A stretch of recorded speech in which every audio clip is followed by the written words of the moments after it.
Welcome to Professor Game Podcast, where we interview successful practitioners of games, gamification, and game thinking who brings the best of their experiences to get ideas, insights, and inspiration that help us in the process of getting the students to learn what we teach. And I'm Rob Alvarez. I teach and work at IE Business School in Madrid, where we create interactive and engaging learning materials. Want to know more? Go to professorgame.com/subscribe, start on our email list, and ask me anything. Engagers, today we have Jasmin. But Jasmin, before we introduce you, can you let us know if you are prepared to engage? Yes, I am.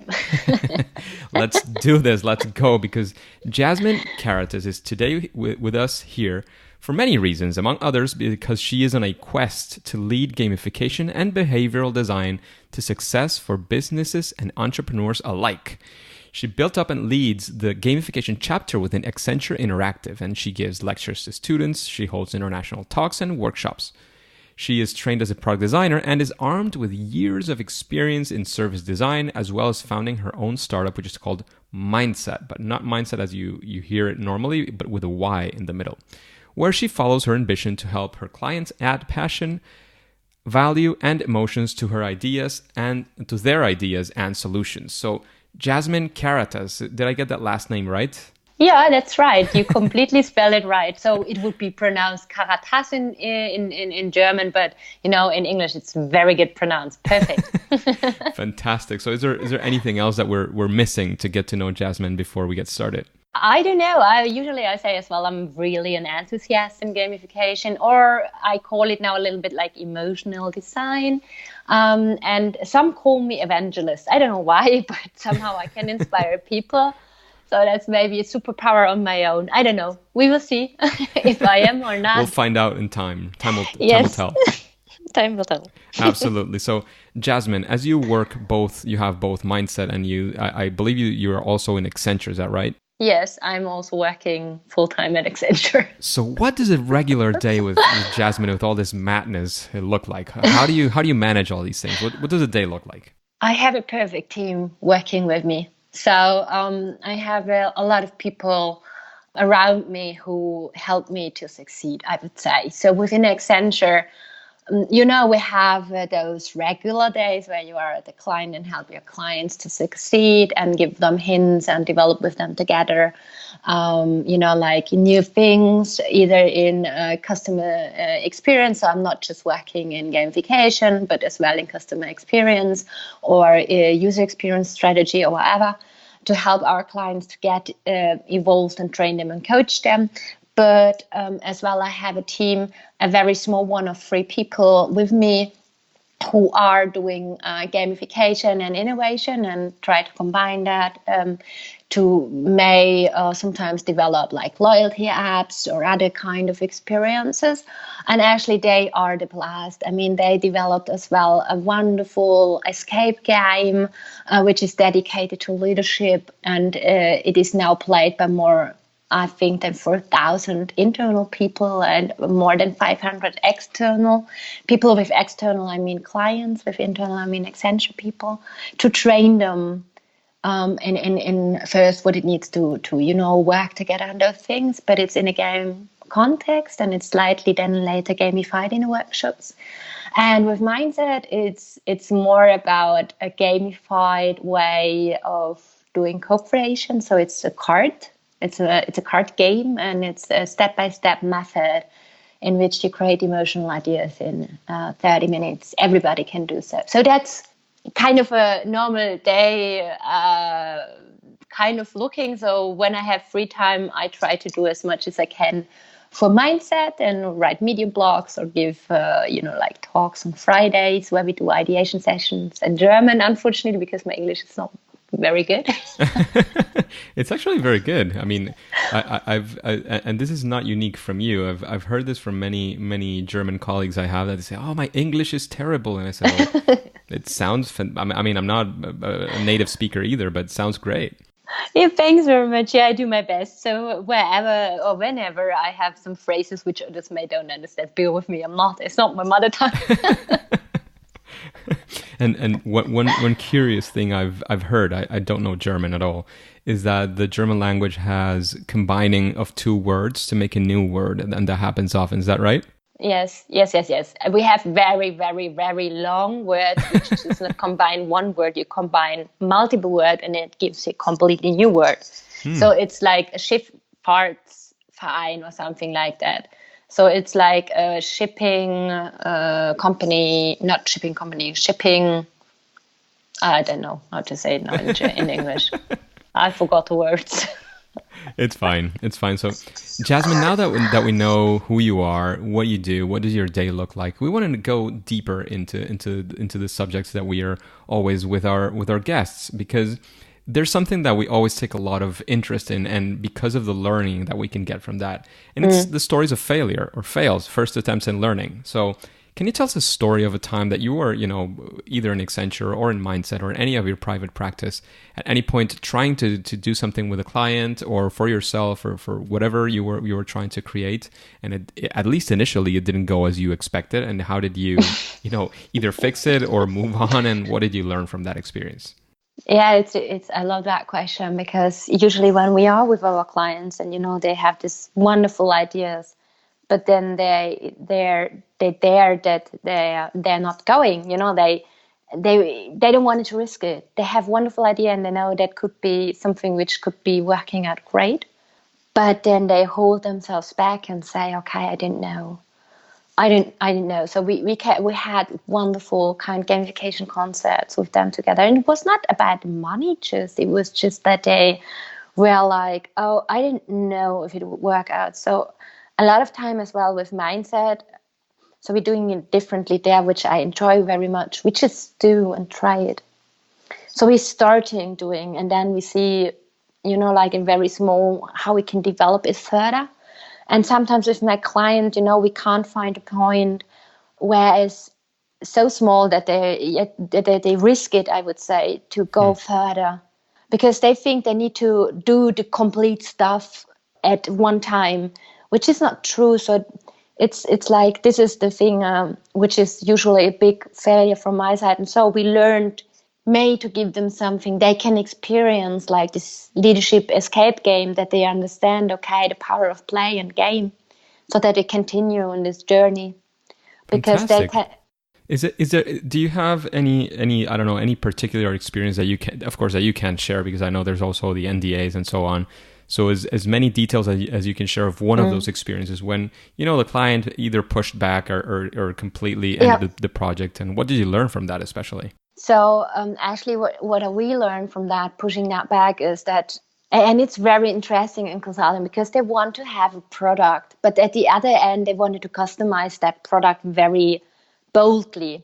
So the thing is that you need to openly talk with your clients what's feasible and what's not at the beginning, and may stand your ground and help them to really find out what it is and what not. And often it's maybe not solved with gamification, because sometimes they think it's the holy grail, and then they want not to go the whole journey.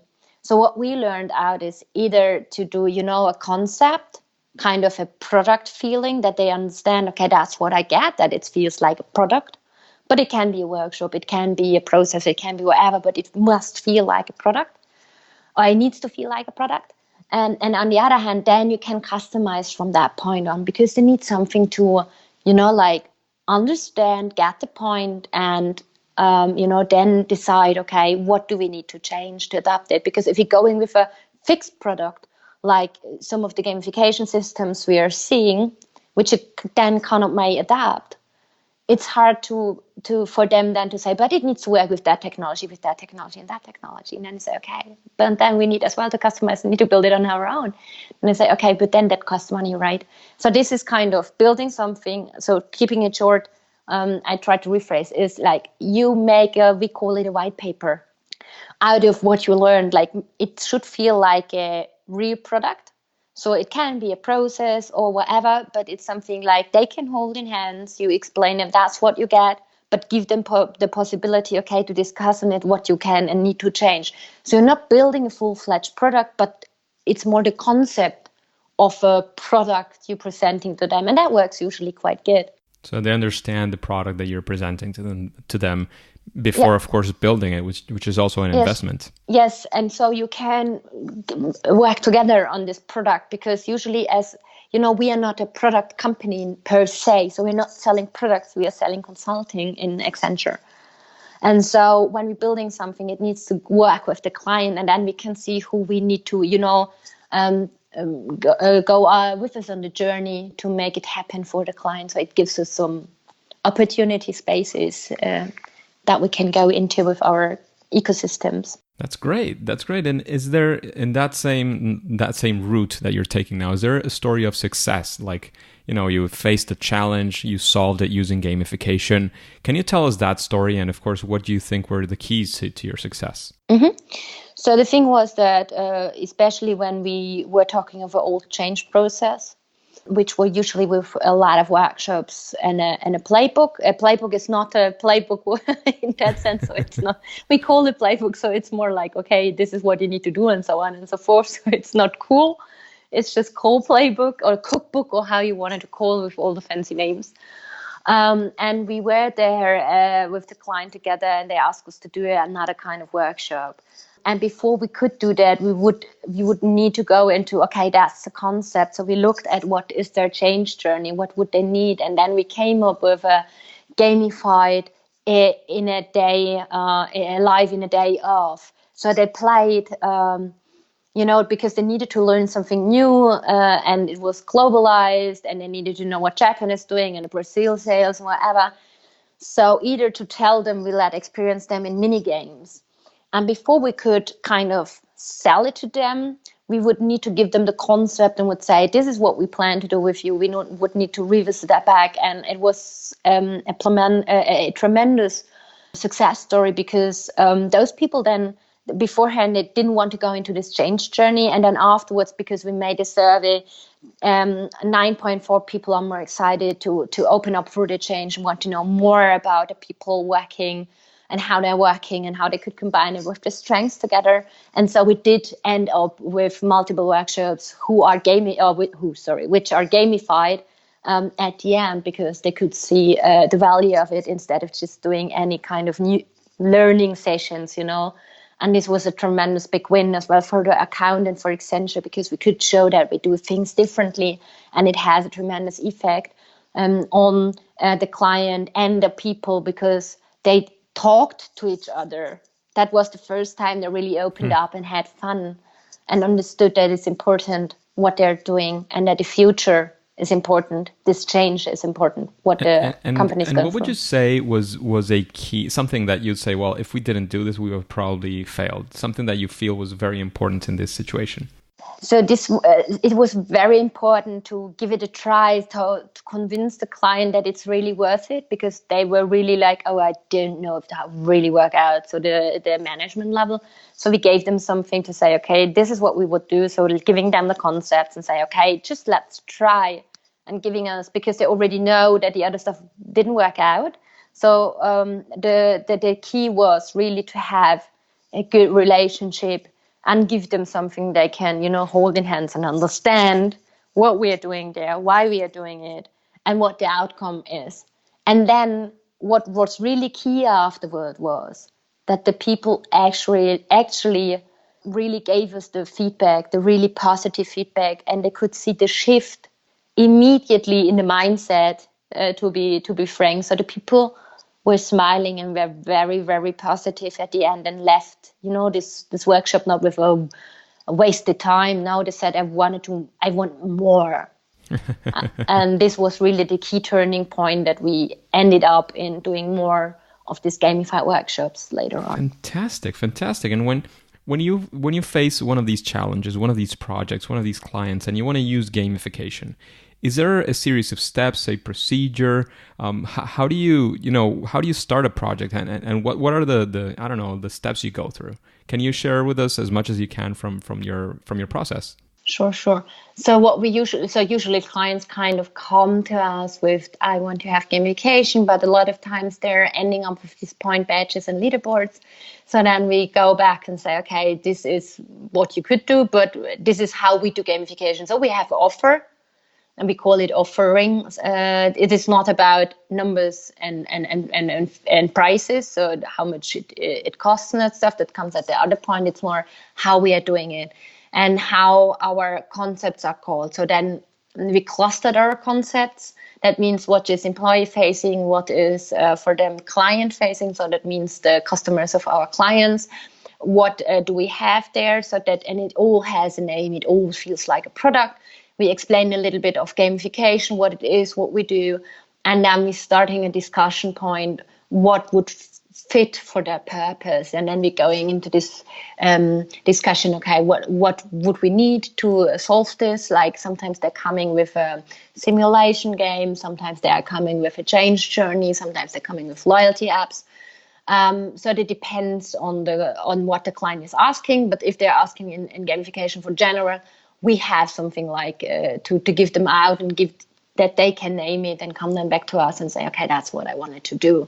And from that point, we're starting on, as I said, discussing and shaping it to their needs. And then we're going into the ecosystem and would look, okay, what we're having within Accenture and what we need to buy maybe from outside as well. We would need to take a look at their technology because a lot of things are integrated at this certain point into maybe their SAP system or in their HR whatever thing or in a data lake or so these all are restrictions we are having. It's a little bit different maybe for us than for others because as we are an IT consulting company within Accenture, it's always like the demand that we understand the ecosystem of these big companies and then we can integrate.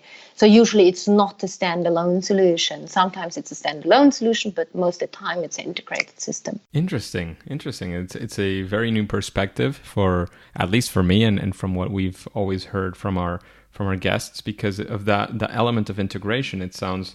Yep. I mean, it does make a difference. It's not just something that you put there and you put it out there. It has to be within another system. So that yes. Part of the integration makes some more complex decisions have to be taken as well. And that is what makes it sometimes, because when they go to other companies, they say this is the product and you can integrate with whatever. Or maybe then they find out it's not working because it cannot be integrated. And we need to look at really all the stuff and would need to ask, okay, because they're expecting it from us, what is the data? Then as well with GDPR, we need to take a look if it's like personal data from the employees. How do we hashtag them? If it's going into a AI, artificial intelligence system, which is, like a bot or algorithms and stuff. So we need to look that, like we keep compliant, but on the other hand, that the gamification kindness is working. So we're not selling products, as I said, per se. We are selling concepts which are then integrated in certain kind of ecosystems. It's very complex sometimes. So Jasmin, as many of our listeners might know by now of the Engagers, you are going to be a speaker at Gamification Europe. And I'm mentioning this at this point because I'm going to ask you if you have any, any best practices or any elements or strategies that you think any gamification would benefit from. So I want to keep it clean so that you don't reveal anything that's going to be in your talk, still at least. In Gamification Europe. So do you have any best practice that you'd like to briefly refer to? Yeah, it's, we say always it's all about experience. But at the end, what is experience? Because it is very, very broad, this so-called user or customer experience. But what is gamification doing for experience? And this is what I wanted to, talk a little bit more about it. Is it really this magical stuff or what it is? Is it truly what is happening there? Interesting as well. Hey, Engagers, this is a quick break because, as some of you might already know, Professor Game has partnered with Gamification Europe as media sponsors once again for 2019's conference in Berlin. We have also managed to secure a 10% discount for the Engagers to attend to the conference. To collect your discounted tickets, all you have to do is go to professorgame.com/gamificationeurope. If you do, you are not only getting a special offer, you're also supporting Professor Game through this affiliate link. As you know, Gamification Europe is a growing conference in its third edition and quite an exciting as well as a unique opportunity to get to meet top experts in gamification from all around Europe and the world. So you can get to meet many of the speakers and the people who have been interviewed in Professor Game podcast. And if you haven't already, I'd also love the chance to get to meet you in person because of course I will be there. If this also sounds engaging for you, then just click pause, go to professorgame.com/gamificationeurope and get your discounted tickets. Shifting a bit the focus now from your practice and how you do gamification and all of that, we want to know, Jasmin, what is your favorite game? Actually, I have a lot of favorite games, but coming back, when I'm thinking what usually I'm playing while work, especially as well, is this, I don't know if you know that game, it's a pen and paper and it's on this Karo sheet. So now I need 2 square sheets with this, with these little boxes. I don't know, not lined. How is it called in English? I think it's squared sheets. I think so, yeah, okay, but I'm not sure. Square sheets, and I played it in school and that stuff. So when you the ones that are used especially for math, usually, right? Yes. Yeah. And so you're making a room, and then you need to cross out. You make lines, and then when you closed, those squares 4 at least, then you can make points, and you play it usually together. You claim your spot. Yes, and this is kind of, it works wherever, and this is what I really enjoy because it was one of my favorite games, but I love as well to play digital games, but this, I cannot say which is my favorite because a lot of them are my favorite, so it would be hard to say, to be honest. But yeah, I like Easy and Lean. That one sounds good, and it's as well something that you can basically play anywhere, almost any time. You only need that sheet. Yes. Or to create it yourself with a pen, with a pencil probably, and then use a pen. Yeah, a pen, because a pencil you can probably putting it out, but it's a pen that you cannot erase it, so you really can mark that's my square. No, yeah, but that's it. I love that very much. So Jasmin, what would you say, I mean, after listening to these questions, getting a jazz of what the interviews are about, is there somebody that comes to your mind that you would like to listen to in an interview like this one in Professor Game? Yeah, actually, I thought a lot about that. I would love, now the name, always the names. I would love to hear somebody who's called Ernst Fehr. It's a brother of Gerhard Fehr. He's a economist, behavior economist, and he writes a lot about behavior and those stuff. So it would be nice to hear his part in there, but I don't know if he is interested in something like that, but his brother is. It was just very interesting to hear, outside of that, what they think about this gamification stuff and things. Because most of the time, when I talk to people who are related, like this behavioral economics, or as well other people who are neuroscience. People or biological things there, then, they have a very different point of view, and I like it very much. Neuroscientists, especially for people who are into gamification, are always interesting. Oh, yes. Oh, yes. Absolutely. So I'll have to ask you at the end of the interview to spell me out that name, because I'm sure I'm not going to get it right if I just take it from the audio. Yeah, that's fine. So, Jasmin, also in the same sense of recommendations, what book would you recommend to the engagers to read and why? Actually, I thought Ready Player One.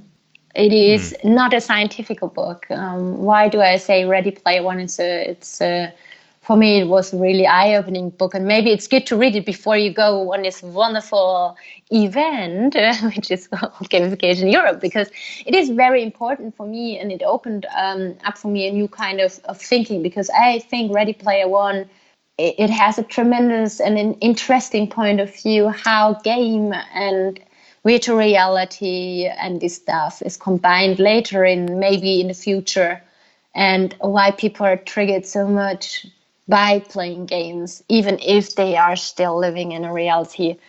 But why are they there? Because maybe reality is broken, which leads me to my first book I read.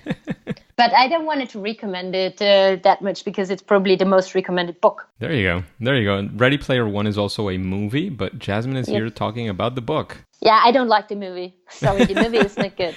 I've heard everything from loved it to hated it. So read the book, don't look the movie. Or look the movie and read the book. Do both. You can do both. Absolutely. Absolutely. Yeah. So Jasmin, we've been talking about other people's, about the process, about your clients, but I would like to know, and you mentioned something at the beginning which might be a clue for this question, and I would like to know, what is your actual superpower in gamification? Actually, I think to inspire people. So the evangelist. Yeah, the evangelist. I think that's my superpower. If you wanted to call it like that, yes, I think that's truly my one. There you go, Jasmin. So the superpower of the super evangelist, Jasmin Karatas. And before we end this interview, as I mentioned before, Jasmin is going to be in Gamification Europe 2019, which is going to happen in Berlin early December, if I'm not mistaken. It's 9 and 10 of December. Yep. I said October. Sorry. Yeah. Oh, no, I didn't even realize, so it's fine. December. Perfect. Yeah, because I'm sometimes really struck up with the 10th and then December. That was mixed in my head. Sorry. So we hope that you can join us, because I will also be there in Gamification Europe in Berlin.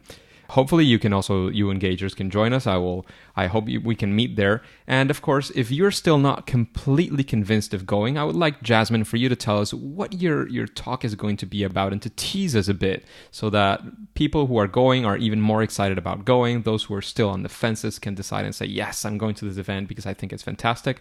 So can you give us a quick, 2-5 minute pitch? Yeah. So as I give a glimpse earlier, it's really about experience design equals or not equals experience design. Because we are living now in an era where agencies and a lot of companies claim this experience design to be theirs. But what is then gamification? Gamification is as well building an experience. So it feels a little bit like that it's the Harry Potter, of the experience design. Because, he was forced as well to living under a staircase, never, we're going out or into the world and stuff. But he got one of the powerful magicians in that story. And let's see, right, what experience technology and gamification has in common and what it may have to do with Harry Potter and stuff. We will see. But that is what I will say, because sometimes games feel like magic. Wow, that's a very good teaser. Now I'm even more excited about Berlin. Can't wait. Me neither. So Jasmin, is there any final quick piece of advice you want to leave the engagers with? Then please let us know where we can find you in the world of the internet, and then we'll say it's game over. Perfect. So I just wanted to give the advice why I started Myndset. It's stop consuming, start creating. So don't hold back. Just do something. If you're into gamification, try it out. Build something, because I think that's the most valuable thing you could do. That's my advice I wanted to give to the world, if I might like to. And you can find me wherever. Putting my name in social media, I think you will find me. Jasmin Karatas. I'm on Facebook. I'm on Twitter. I'm on everywhere. Or you can look for Myndset. You will as well find it's with an how you say Y in the middle, not with an I. And as well for that, we are everywhere. So as well, I'm on Instagram. So I'm really everywhere. So if you're still unsure which of those you want to pick, you can always go to professorgame.com, type in Jasmin, you'll find the show notes and you'll get all of those links, and you'll decide where you want to find Jasmin, or if you want to find her in every single one of those places. And Jasmin, just a small adding I would like to add to your advice. I wouldn't say stop consuming, but I would say you can continue to consume content and ideas and new ideas, but also start creating, because that's the fault that many of us might fall into, which is just being there and feeling that we were waiting for the perfect moment to get started and to have all of the information and have it all figured out before we get started. And actually the only way to get it figured out is to actually start doing, as Jasmin was saying. So completely agree with your advice, and I would add that small thing of keep consuming and getting inspiration as well wherever you can and want. Yes, wonderful. Thank you very much. And thank you for the interview. And I really enjoyed it. Thank you. Thanks a lot, Jasmin. Thank you for coming with us, giving us all of this experience, all of this advice. But for now, for today, it's time to say that it's game over. Wonderful. Hey, Engagers, thank you for listening to Professor Game Podcast. And if you want more details of this interview with Jasmin, all you have to do is go to professorgame.com/podcast/098 because this is episode 98.